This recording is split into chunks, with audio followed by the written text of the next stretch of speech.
some JJK Phantom Parade. Now, as you guys know, with the potential system, a couple of characters have gotten where every character has a potential system, but there are set characters where you can improve, add additional passives, improve their ultimate, and from what has happened is the characters that were mainly picked were more for the very beginning of the game, or near the beginning of the game, and with the potential system and with the buffs that they have received, it has actually bumped them up now to say that they are back in action, they're viable, and in a tier list format they have actually gone up to say that, yeah, they are ready to rock and roll. So I do want to go through it all. Not only that, I believe MIWA's also been given her tier list rank, which I do agree with, although I haven't really added it onto my tier list, but I just thought, you know what, while we're here, might as well just kind of, you know, two birds, one stone. Is that the saying? I don't know. Anyway, so with that being said, so obviously we got the Phantom Parade Phantom data page that I'm sure we all utilize and use. Hopefully you guys are. This is very helpful. And obviously there's a tier list that they always update, of course, and keep us updated. And as I was going through the potential system, I've just noticed that it's all been updated, so this kind of gives you a better looking and understanding of how this potential system being implemented into the game really does save these older units. You know, these units that we've invested in, you know, and for the long run was like, oh my god, they've kind of fallen off, or characters that are just absolutely trash. Like, is there any hope in salvaging them? And lo and behold, Mechamaru is up in here, so we're going to take a look at all of them, of course, but just to give you guys an idea, I am putting a little bit more work into my Itadori. He might be the first, to be honest, only because with his fight I have to take a full blue mono team, and Sukuna is clearing his event, so I can get green materials a lot easier. And to be fair, out of all the mono teams that I have on my account, green by far is not looking the best, so this actually might be a massive W, and to have Nanami beside him is also very huge.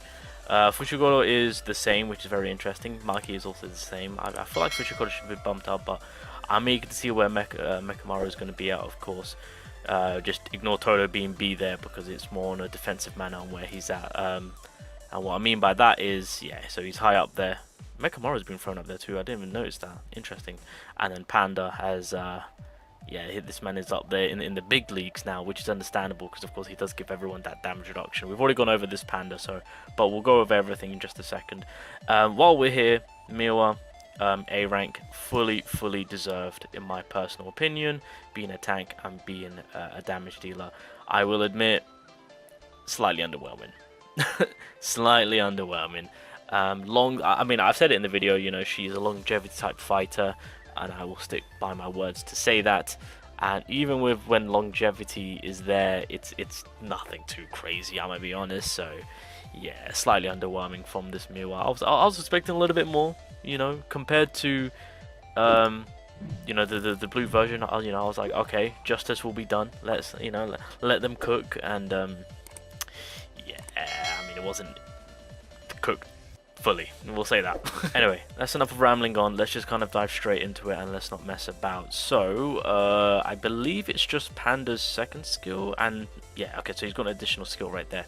So one thing which I will mention is that with these SP potential unleashed for these set skills, they want you to max level their skill, so just be wary on that, of course. But anyway, going furthermore into it, so originally decreases damage by 10%, additionally can reduce up to 40% depending on how many curse energy you have. At 50 max, he attracts the selected enemy's attack to self, and then decreases the selected enemy's critical hit by 30%.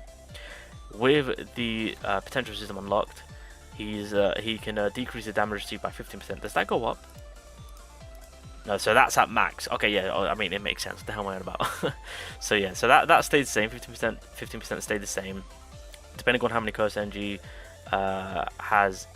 own curse energy has when the skill is activated. Additionally, increase the damage reduction up to 40%. That stays the same.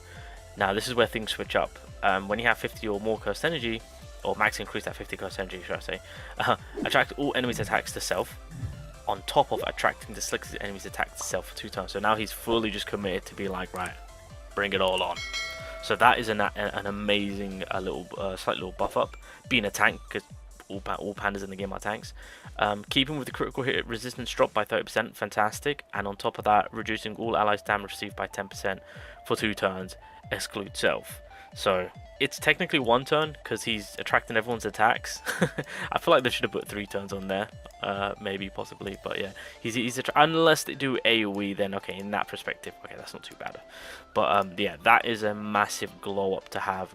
Still keeping with the 10 coast energy, and then when it comes to the SP potential on the passive, damage received enhancement increases on damage with each attack received, so that automatically makes this huge, right? Increases damage dealt up to 130% depending on how many attacks have been received.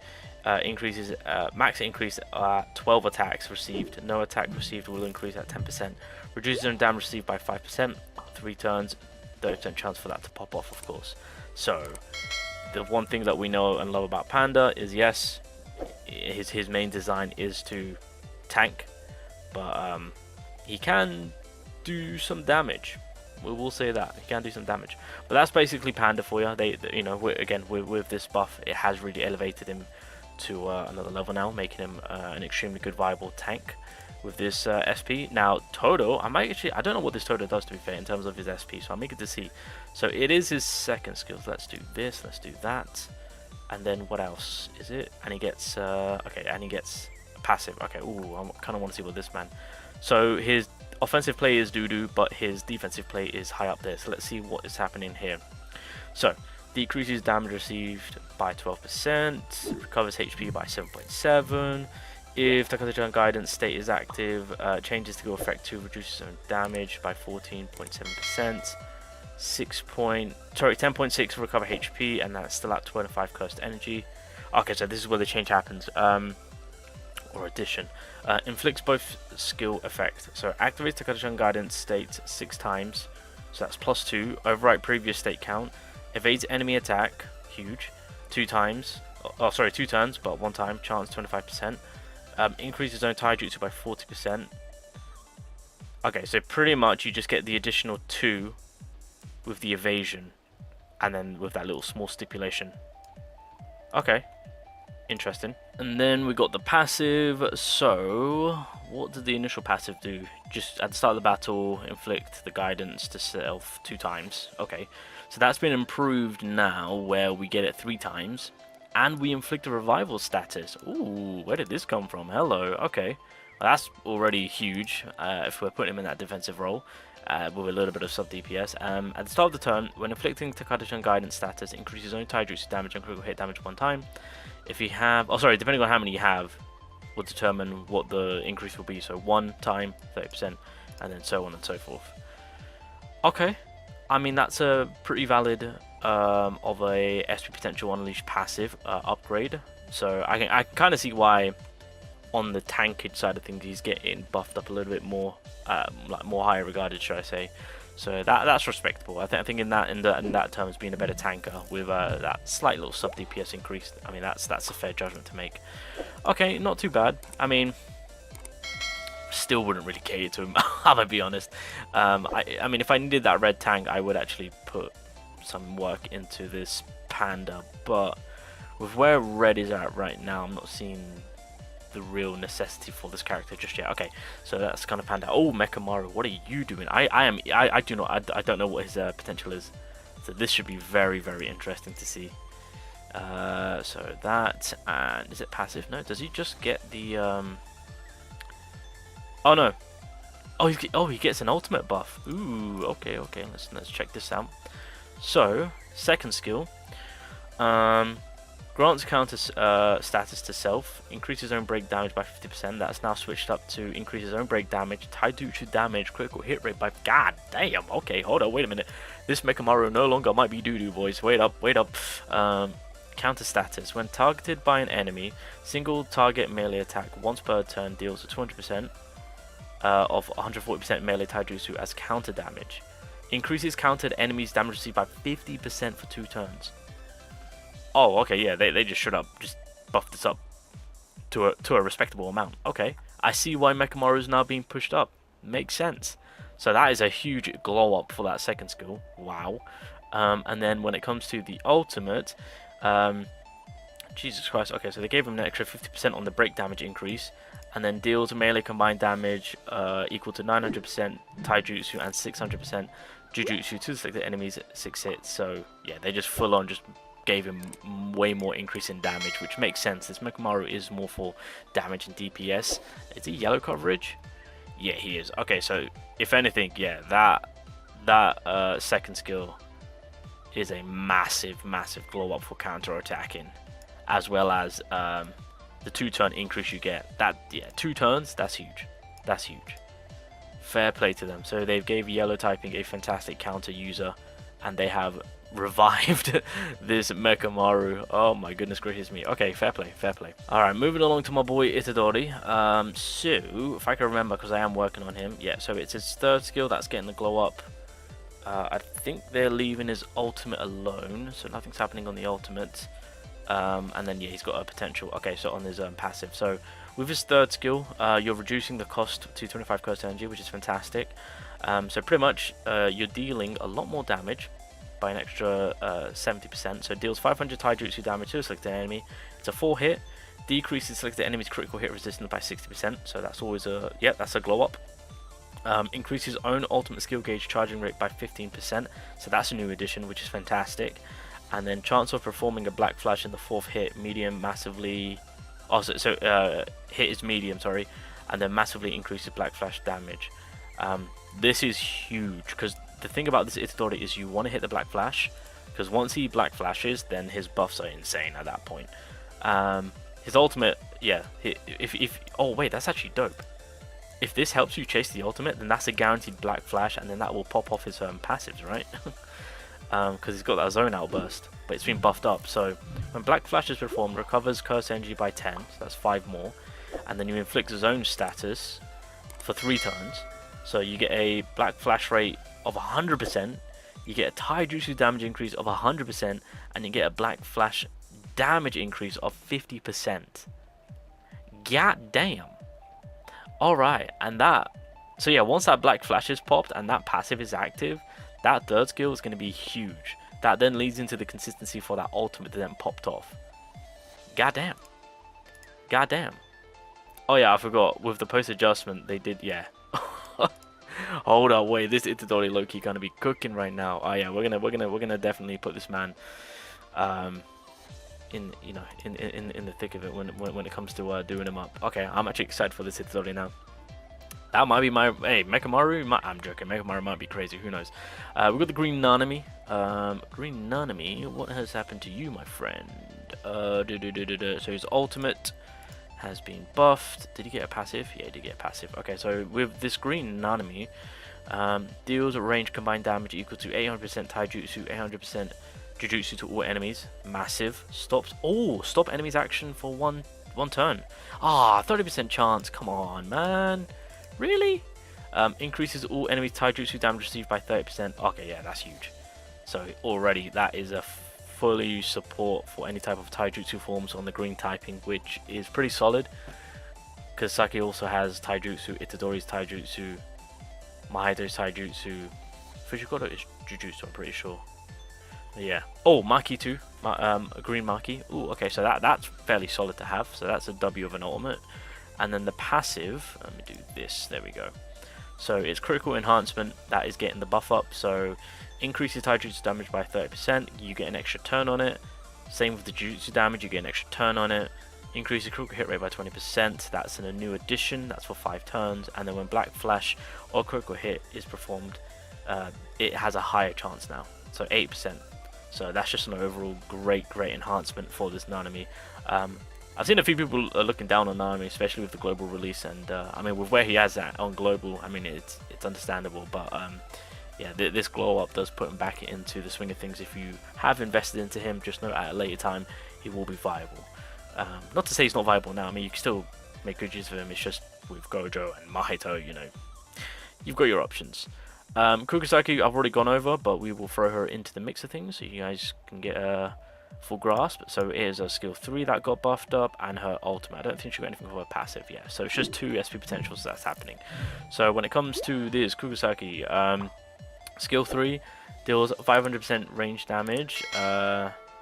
attack to soul, of course, so that's an increase of 100%. Increases own damage dealt by 50%. One time, the lower own HP, the greater the damage boost. Up to 150% with 50% HP or lower. Okay, so that's an addition.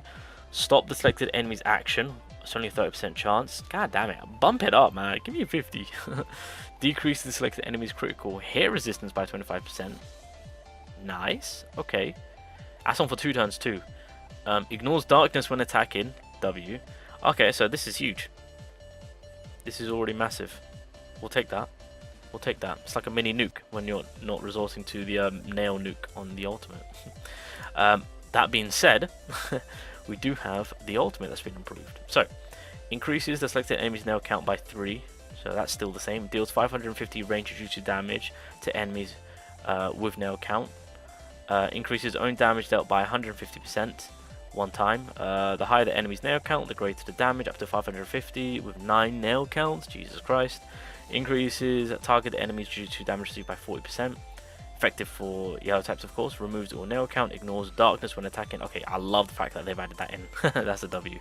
But yeah, I mean, the thing about this Kukusaki at the very beginning is that she was known for a nuka, and she's keeping that role, and they've decided to keep that role, and they've brought her back. Not to say that she didn't go anywhere, but she's back to dish out a ridiculous amount of damage. So yeah, she is most definitely trying to square up with Itadori and Gojo, clearly. So fair play to that. Maki, oh god, I have no idea what this Maki is doing. Let's have a look what her potential is. So it is her ultimate, and I believe her... Is it just her ultimate? Houston? Oh no, it's a first skill. Oh, this is interesting. Deals 180% taijutsu. Deals 200% taijutsu to a selected enemy. Increases own ultimate skill gauge charge rate by 20% for 3 turns. Increases own taijutsu by 30% for 2 turns. Okay. Yeah. That's a good first skill. I mean, I can't complain. Ultimate chase with damage increase. Fair play. I know that there are some Maki users on Global going to be happy about this. So yeah, don't worry, boys. She's cooking. She's cooking. Not gonna lie, that's not a bad first skill, to be fair. When it comes to the ultimate, deals 1300 damage as melee damage, of course. So that's a 200% increase. The more own HP has, the greater the damage, up to 1560 taijutsu damage with 70% HP or more. Ooh, okay, some HP play going on here, which is very interesting to see. But either way, I mean, she is designed to do damage, so there's that. I'm not going to work on her, but hey, when the time comes, when people have this Maki built up, hey, do your thing. Do your thing. I believe. Anyway, Fushiguro, who I have recently done up and I absolutely love, and I am going to be putting this man in, putting some work into this man. So his ultimate got a buff, so activates Divine Dog Totality. Divine Dog has the character's hit 50% maximum HP. So that's an addition. Enemies damage dealt of 20% will go towards Divine Dog instead of the character. Damn, okay, huge. Okay. Disappear when Divine Dog's HP has reached to 0. Increases own break damage by 100%. Deals 1200 Jujutsu damage to a selected enemy. Ignores darkness state when attacking. So that's fairly the same, only a slight little increase. And then when Divine Dog Totality is active, it changes skill effect. So the break damage is still at 100%. You're doing 150 more damage or 160 more damage. Ignores darkness state when Divine Dog is attacking. So basically, what this is telling me is, yeah, we're just kind of using the Divine Dog as a bit of a additional damage taker. So that way, Fushiguro is still around more longer. I mean, you can't go wrong with that. That's a fairly bit of a W. You know,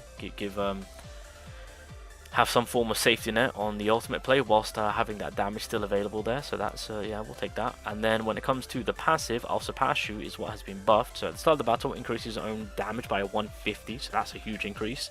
Effective when selected enemy is in break status, so increases Jujutsu damage by 10%. That's an addition. If Divine Dog Totality is active, increases ultimate skill charging rate by 40%. If Divine Dog Totality is not active, increases ultimate skill charging rate by 20%.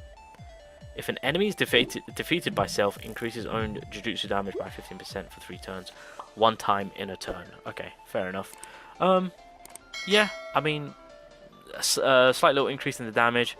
But overall, it's just them making so that the Divine Dog is going to be tanking basically for Fushiguro for him to stay long. So I understand on where he is in terms of tier list format and why he's kind of kept the same, because it's more on the survivability side of things and what's been kind of touched up on, with again slight little damage increase. So those are the SP potentials that we have for these characters currently right now, and yeah, I think yeah, that's a fair judgment to make to where these characters are in terms of tier list format. I low-key would put Fushiguro up to S. I love him. He's been doing wonders for me.